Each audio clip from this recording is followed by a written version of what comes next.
You're here, that means you're interested in the Metro2 Dispute Masterclass. So what I want to do right now for a quick few minutes is go over some of the Fair Credit Reporting Act and what Metro2 is, what Metro2 compliance, what Metro2 standard is, and to give you a bit of an idea of Metro2 disputing and the process and how it works. So the first thing that we want to do is start off with the Fair Credit Reporting Act. We're going to come to this particular section here, compliance procedures. And what we want to understand is that this is the part of the Fair Credit Reporting Act that Metro 2, as a standard between the bureaus, this is what they're enforcing. They're enforcing this section here, the accuracy of the reports, because Metro 2 is a standard that's supposed to promote accuracy. So what it says is this: whenever a consumer reporting agency prepares a consumer report, it shall follow reasonable procedures to assure maximum possible accuracy of the information concerning the individual about whom the report relates. So the specific part in this section that you want to pay attention to is reasonable procedures to follow maximum or to assure maximum possible accuracy. So the bridge that we're going to gap here is the bridge between the reasonable procedures and the maximum possible accuracy, right? And this is what Metro 2 is looking to do or accomplish. It looks to, create this bridge between the reasonable procedures clause and the maximum possible accuracy clause found here in the Fair Credit Reporting Act. So the next thing that we want to do now is we want to take a look at excuse me guys, this particular document, right? This is the 2020 Credit Reporting Resource Guide. This resource guide was created by the Consumer Data Industry Association, which is an association that was put together by the major credit bureaus, TransUnion, Experian, Equifax, and Innovis. So what we want to take a look at in this particular document is two particular sections, right? The first section that we're going to look at is section 2. So just give me a second to scroll down past the table of contents, and we're going to get to section 2, this particular part right here that says automated data reporting. All right, I know my screen is in the way, but it says automated data reporting, features of Metro 2 format, right? And these two first bullet points are what we want to pay attention to, right? So Metro 2, the format, right, is accepted by all consumer reporting agencies, right? The Metro 2 format enables the reporting of accurate, complete, and timely information. So it's supposed to be timely as well, right? And it's supposed to meet all requirements of the Fair Credit Billing Act, the Fair Credit Reporting Act, the Fair Equal Credit Opportunity Act, and all applicable state laws. So this is what we want to use in order to make sure that the bureaus are compliant with their own laws, right?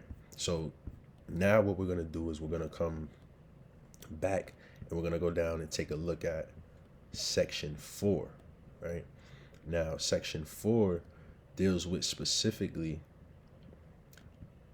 basically the fields or the features of the fields that the data is reported under. So when you pull your credit report, you notice that there's an account number, there's an open date, there's a close date, there's a current amount, there's a past due amount, there's a balance, right? There are all these different fields that are, in your credit report, right, for each account that you have. So what this particular section does is it breaks down how each particular field is supposed to report, which means that if we kind of reconstruct these particular points, we can see on the credit report if something is reporting inaccurate or not in compliance with this particular standard of Metro 2. And if it's not in compliance with this particular standard and what the field says, then it's not in compliance with the Fair Credit Reporting Act, right? And this is what we use to dispute those errors and get those errors removed from the credit report. So if we come down and we look at some of the fields that they have, we notice, right, here we have the portfolio type, which is the, basically what kind of, not necessarily the account, but what kind of portfolio it's under. So whether it's a line of credit, an installment loan, a mortgage loan, an open credit, or revolving credit. So it has to indicate that. Then they have the account type, right? And it gives you the exhibit that provides the numeric listing of the type of code that specifies that industry usage. There's another field called date open, right? And it lets you know that the report date the account was to report the date that the account was originally open, right? Retain the original date open regardless of future activity such as transfer, refinance, lost, stolen car, etc.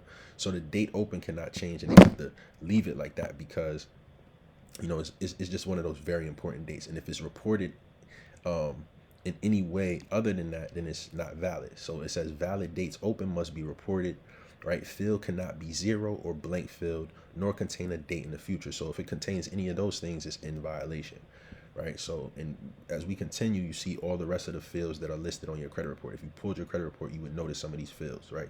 The credit limit, if it's a line of credit, it has to be assigned a credit limit, right? If it's an installment loan, it needs to be zero filled. If it's a mortgage loan, it needs to be zero filled. If it's open, it needs to be signed a credit limit if applicable, otherwise zero filled. And if it's a revolving account, it has to be assigned a credit limit. So if it's a revolving account and you don't see a credit limit there, then guess what? It's out of compliance with Metro2 standard, right? The high credit amount, right? For lines of credit, the highest amount of credit utilized by the consumer, right?